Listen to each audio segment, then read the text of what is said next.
हूँ सुहेल राना। एक तरफ मुल्क में बढ़ती हुई बेरोजगारी और खुशियों में इजाफा, दूसरी तरफ हुकूमत ने जो ऑयल का रेट 500 रुपीज पर केजी और 100 केजी उसको 150 पे लेके गए और 600 पर लेके गए।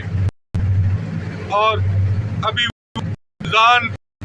अनाउंस कर रहे हैं 50 रुपए और कीमत का, जो पहले 500 अब 600 पे लेके 45 देंगे। इसी तरह चीनी जो 100 की थी उसको 150 की रेंज में लेके गए, अब वो 130 की देंगे। ये रमजान पैकेज। तफसीलात जानने के लिए पालपान न्यूज़ फॉलो करते रहें।